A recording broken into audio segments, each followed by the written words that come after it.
Hello, once again welcome back to my YouTube channel English Guru RS Gaur.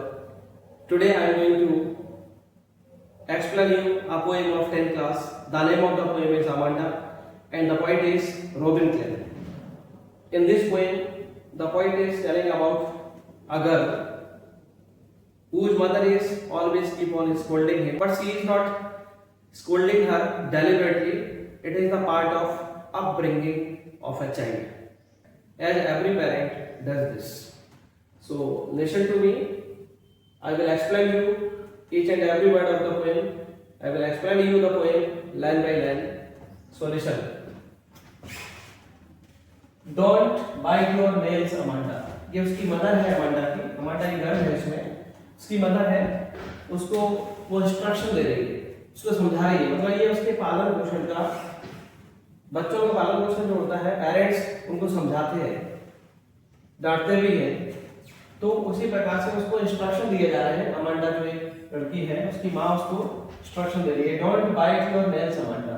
कि Amanda अपने नाखून मत खाओ, इनको बाइट मत करो. जैसे बच्चे रहते हैं ना, उनकी ऐसी हैबिट रहती है, मिट्टी खाने लग जाते हैं, नाखून काटने लग जाएंगे, कुछ ऐसा एक्टिविटीज करते हैं. Don't hunch your shoulders, Amanda.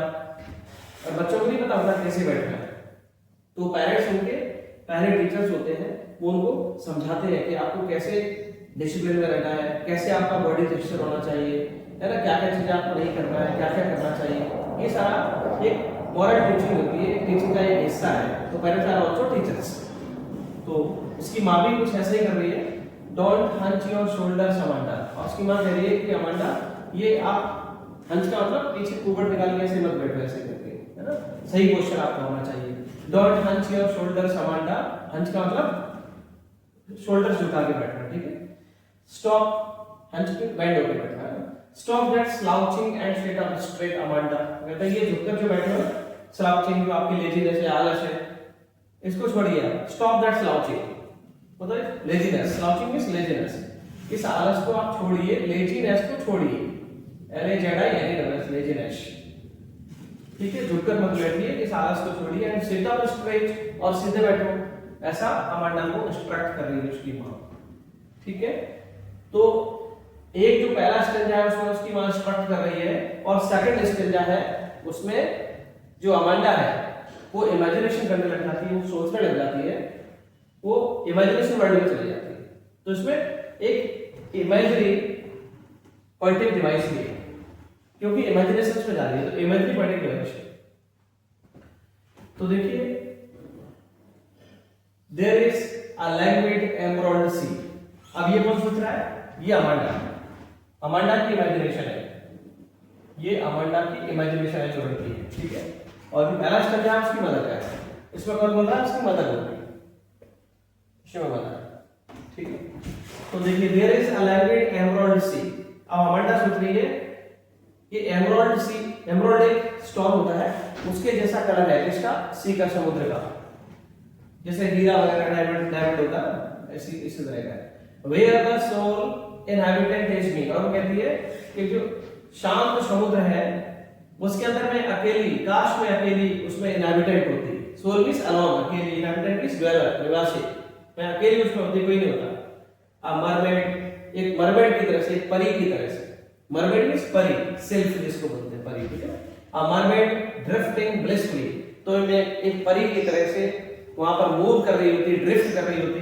Blissfully का मतलब हैप्पी, हैप्पीली मूव कर रही होती. ड्रिफ्ट का मतलब मूविंग, और ब्लिसफुली मींस हैप्पी. तो यहां पर आप ड्रिफ्टिंग का यदि आपको मीनिंग पूछा जाता है तो आप कहेंगे इसको मूविंग. ड्रिफ्टिंग मींस मूविंग, और ब्लिसफुली का मतलब क्या होगा? हैप्पीली. ब्लिसफुली का मतलब हैप्पीली. ठीक है. तो वो ऐसे इमेजिनेशन करने लग जाती, काश मैं समुद्र में होती, शांत समुद्र में होती, वहां पर कोई निवासी नहीं होता, उसमें कोई नहीं होता, अकेली मैं होती वहां पर, एक परी की तरह से मैं जीवन जीती वहां पर, जिससे परी हमेशा खुश रहती है, ब्लिसफुली मूव करती रहती है. ऐसे वो भी वहां पर ड्रिफ्टिंग कर रही होती, मूविंग कर रही होती. Now next stanza. Did you finish your home task या होमवर्क, अमांडा. अब उसकी अमांडा की जो मदर है वो फिर से बोल रही है, did you finish your homework, Amanda. Amanda, क्या आपने होमवर्क फिनिश कर लिया? Did you tidy your room, Amanda. Amanda आपने अपना रूम सही कर लिया, साफ सुथरा कर लिया। टाइडी मींस क्लीन, टाइडी का मतलब क्लीन, साफ सुथरा, ठीक है, कि आपने अपना रूम क्लीन कर लिया। टाइडी मींस क्लीन, ठीक है। Did you tidy your room Amanda? I thought I told you to clean your shoes Amanda. मतलब मैंने आपको बोला था कि अपने शूज आप सही कर लेना, आपने अपना रूम सही कर लिया, साफ सुथरा कर लिया, अपना होमवर्क कर लिया, ऐसे मतलब पूछती है उसकी माँ और उसको कुछ ना कुछ बोलती रहती है। तो जैसे ही उसकी माँ कुछ बोलती है वो अगेन फिर से इमेजिनेशन में चली जाती है। तो जो इस ब्रैकेट के अंदर इसके अंदर लिखा गया है ये इमेजिनेशन वाला है। जो ब्रैकेट के अंदर है उसको कौन बोल रहा है? अमांडा बोल रही है उसको। अमांडा की इमेजिनेशन है ये, अमांडा की इमेजिनेशन है, ठीक है। तो देखिए जब उसकी माँ उसको बोल रही है कि आपने अपना होमवर्क फिनिश कर लिया, क्या आपने अपना रूम टाइडी कर लिया, क्या आपने अपने शूज पॉलिश कर लिए, साफ कर लिया, तो फिर से वो इमेजिनेशन में चली जाती है। वो कहती I am N orphan roaming the street. काश मैं अनाथ होती, मतलब पेरेंट्स होते ही मेरे। I am N orphan roaming the street, तो मैं गली में ऐसे घूम रही होती, कोई रोकने टोकने वाला नहीं होता। I pattern soft dust with my held bare feet, और मैं अपने नंगे पैरों से उसमें क्या बना रही होती? डस्ट में, धूल के अंदर क्या बना रही होती? सॉफ्ट डस्ट में, जो धूल रहती है, मिट्टी कट रहते हैं उसमें कुछ पैटर्न बना रही होती। ऐसा बच्चे जो रहते हैं वो खेलते हैं, और मोस्टली विलेजेस में ऐसा होता है, वहां पर ज्यादा सड़कें पहले नहीं हुआ करती थी, जब पढ़ के लिखा होगा तो मिट्टी वाली, धूल मिट्टी वाली ऐसी रास्ता रहता था, तो उसमें बच्चे क्या करते थे? पैरों से भी डिजाइन बनाते रहते थे। हो सकता है आप लोगों में से कुछ लोगों ने बनाए हो बचपन में, आपको याद होगा। मैं तो गांव में रहा हूँ 5th क्लास तक, तो मैंने तो वहां पर बनाया। जैसे गांव में ट्रैक्टर के पहिए छुप जाते हैं, ऐसे उस तरह के पहिए ऐसे पैरों से ऐसे बनाते थे उससे। I pattern soft dust with my husked bare feet. The silence is golden, the freedom is sweet. वो कहती है कि साइलेंस गोल्डन होता है और फ्रीडम स्वीट होती है। मतलब एकदम फ्री होना चाहिए इंसान, कोई रोकने टोकने वाला नहीं हो, बड़ा अच्छा लगता है उसमें। और साइलेंस शांति रहे तो भी अच्छा होता है, गोल्डन होता है। साइलेंस को उसने क्या कहा है? गोल्डन कहा है। Silence is golden, the freedom is sweet, और फ्रीडम को उसने स्वीट बताया। अब अगेन उसकी मदर फिर से कुछ बोल रही है, क्या बोल रही है? don't eat that chocolate Amanda, Amanda chocolate मत खाओ। Remember your acne Amanda, Amanda आपको याद होगा चॉकलेट खाने से आपको क्या हो जाते हैं? एक्ने हो जाते हैं। एक्ने मींस पिंपल्स हो जाते हैं, एक्ने हो जाते हैं, ठीक है, pimples. Don't eat that chocolate Amanda, remember your acne Amanda, will you please look at me when I am speaking to you Amanda. तो कहती है कि चॉकलेट मत खाओ, आपको एक बार याद होगा अपने चॉकलेट खाने से क्या हो गया था? एक्ने हो गए थे, तो फिर से हो जाएंगे, इसलिए आपको चॉकलेट नहीं खाना है ना। Will you please look at me when I am speaking to you Amanda. तो अमांडा क्या कर रही है? उसको नेग्लेक्ट कर रही है, क्योंकि बार बार उसकी माँ उसको डांटती रहती है, हमेशा जब भी कुछ बोलती है तो इंस्ट्रक्शन देने लग जाती है, तो उसको वो इग्नोर कर रही है। तो उसकी माँ क्या कह रही है? Will you please look at me when I am speaking to you Amanda. कि अमांडा जब मैं आपको कुछ बोलती हूँ, कुछ आपको बता रही हूँ, समझा रही हूँ, तो मेरे तरफ देखा करो, इग्नोर क्यों करती हूँ?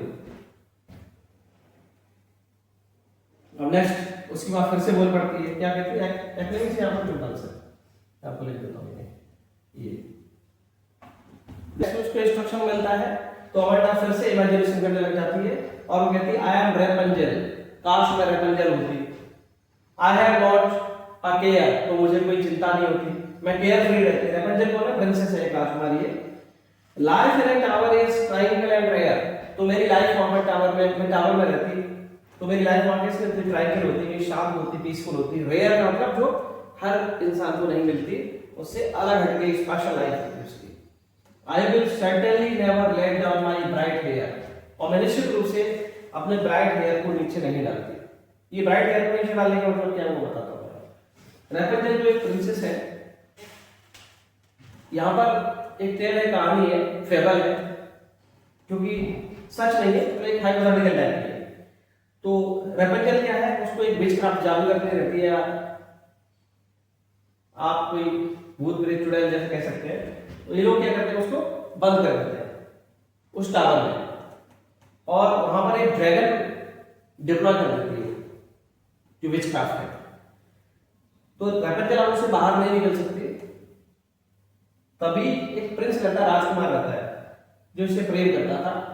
तो राजकुमार आता है और ड्रैगन से वो फाइट करता है, अल्टीमेटली ड्रैगन को मार देता है। और जब रेपंजल देखती है कि ड्रैगन मर गया है और राजकुमार कुछ लेने के लिए आया है, तो रेपंजल क्या करती है, अपने जो हेयर है उसके वो खिड़की विंडो से बाहर कर देती है, बाहर नीचे ले डाउन कर देती है, नीचे डाल देती है। तो उन बालों को रस्सी की तरह पकड़ के जो प्रिंस है वो टावर के अंदर पहुंच जाता है और वो राजकुमारी को वहां से रेपंजल को ले आता है। अब वो कैसे लाता है I don't know, because story में ऐसा कुछ नहीं था। तो आप समझ गए होंगे कि क्यों लिखा गया I will certainly never let down my bright hair. और वो कहती है मैं अपने ब्राइट हेयर को नीचे नहीं डालूंगी, अमंडा कहती है, क्योंकि उसको शांत जीवन चाहिए, उसको ये इंस्ट्रक्शंस, ये स्कोल्डिंग, डांट फटकार, निर्देश, इंस्ट्रक्शन ये सब कुछ नहीं चाहिए, वो शांत जीवन चाहती है, इसलिए टावर में ही रहना चाहती है। इसलिए वो कह रही I will certainly never let down my bright hair, मैं अपने ब्राइट हेयर को नीचे नहीं करूंगी। सीधा लास्ट स्टेंजा। अब उसकी मदर फिर से बोलती है, अमंडा की मदर, और बोलती है stop that sulking at once Amanda. Amanda ये सल्किंग का मतलब रूठना उठना ये सब बंद करो। सल्कमिश क्या होता है, ऑफेंड करना, रूठना। सल्कमिश ऑफेंड, रूठना, ठीक है। तो उसकी मां कहती है कि रूठना बंद करो, ये रूठ के बैठ जाती है, इंस्ट्रक्शन देते हैं। तो you are always so moody Amanda, Amanda तुम हमेशा अपनी मनकी करती है, तुम इतनी मूडी हो रही। Anyone would think that I raid at you Amanda, कोई भी सुनता होगा तो ये कहता होगा मैं हमेशा आपके ऊपर एंगर एक्सप्रेस करती रहती हूँ अमंडा, तो थोड़ा सा ये रूठना बंद करो। बाहर लोग सुनते होंगे तो क्या सोचते होंगे कि मैं हमेशा तुम्हें डांटती रहती हूँ, हमेशा गुस्सा होती रहती हूँ, है ना, ये आपके भले के लिए कर रही हूँ, आपको इंस्ट्रक्शन दे रही हूँ, आपको अच्छा बच्चा बनाने के लिए ऐसा मैं कर रही हूँ। तो इस पोएम को पढ़ने से हमें ये पता लग रहा है कि इसमें ये हर पेरेंट्स इस तरह से अपने बच्चों का नरिशमेंट करते हैं, ये अपब्रिंगिंग का एक पार्ट होते हैं। इसलिए उसकी माँ जो कुछ कर रही है, उस बच्चे को जो इंस्ट्रक्शन दे रही है वो बिल्कुल ठीक कर रही है अकॉर्डिंग टू मी। लेकिन जो बच्ची है, बच्चों को ऐसा लगता है कि पता नहीं मेरे पेरेंट्स मुझे क्यों डांट रहे हैं। हमें पेरेंट्स की बात को मानना चाहिए, अच्छी कैरेक्टरिस्टिक्स वर्च्यूज को हमें अडेप्ट करना चाहिए, सीखना चाहिए। Parents are first teachers, whatever they teach us, that is moral education that can be got from the books, इसको बुक से प्राप्त नहीं किया जा सकता है। इसलिए पेरेंट्स की बात को बच्चों को समझना चाहिए, और ये अपब्रिंगिंग का, पालन पोषण का एक हिस्सा होता है। हर पेरेंट्स अपने बच्चों को सुधारना चाहते हैं, कुछ अच्छा सिखाना चाहते हैं। इसमें और क्या पोएटिक डिवाइस है, टोन क्या है, इमेजरी, राइमिंग स्कीम क्या है, ये सब कुछ मैं आपको बताता हूँ। स्टॉप दैट सल्किंग, सा साउंड आ रहा है, इसका मतलब इसमें एलिट्रेशन भी है, ठीक है ना। पूरा क्या होता है, आप देखेंगे इस पोएम की जो फर्स्ट 2 लाइन्स है उसमें डोंट से आपका सेंटेंस स्टार्ट हो रहा है, 2 सेंटेंस आपके डोंट से स्टार्ट हो रहे हैं, तो 2 या 2 से अधिक सेंटेंस ऐसे स्टार्ट होते हैं सेम वर्ड से, तो उसमें एना हो रहा होता है, ठीक है। और इमेजरी क्यों है इसमें, इमेजरी का मतलब जो भी इमेजिनेशन कर रही है अमांडा, जो ब्रैकेट के अंदर जिसको लिखा गया है वो इमेजरी है, क्योंकि ऐसा वो सोच रही है, इमेजिनेशन में है, वो इमेजिनेटिव वर्ल्ड में चली जाती है, ठीक है। और इसकी राइमिंग स्कीम क्या है, इसमें देखिए कोई भी राइमिंग स्कीम नहीं है इसमें, इसलिए इसको पोएम में हम कहेंगे ब्लैंक वर्स या फ्री वर्स। जब राइमिंग स्कीम पोएम में नहीं होती तो हम क्या कहते हैं, इसको ब्लैंक वर्स या फ्री वर्स बोलते हैं। इसकी टोन कैसी है, पोएट कैसी टोन का यूज कर रहा है, टोन इसकी प्लेफुल है और सीरियस है। प्लेफुल का मतलब क्या है, वह थोड़ा सा अच्छा भी लग रहा है इसमें, है ना, और सीरियस भी लग रहा है, क्योंकि अमांडा जो भी उसके माँ उसको समझाती है तो जो उसकी डॉटर है अमांडा वो क्या हो जाती है, सीरियस हो जाती है। तो इसलिए इसमें सीरियस टोन भी है, क्योंकि अमांडा जो भी बात करती है वो सीरियस टोन में करती है। और एक अथॉरिटेटिव टोन भी है। अथॉरिटेटिव का मतलब क्या होता है, मतलब माँ है वो अपना अधिकार जता रही है बच्चे के ऊपर और वो उसको सुधारना चाहती है, उसको इसलिए इंस्ट्रक्शन दे रही है, और वो एक अथॉरिटी के रूप में, एक पावर के रूप में, मतलब उसके पास अधिकार है ऐसा वो समझ के अपने बच्चे को इंस्ट्रक्शन दे रही है। तो इसलिए इसमें अथॉरिटेटिव टोन भी है। तो आई थिंक ये पोएम आपको समझ आ गई होगी अच्छे से। आपको अगर कोई डाउट है देन कमेंट में लिखना, आपका डाउट 100% क्लियर किया जाएगा। आप वीडियो को वॉच करना, लाइक, शेयर एंड सब्सक्राइब करना चैनल को। Thank you. Congratulations for your good exams.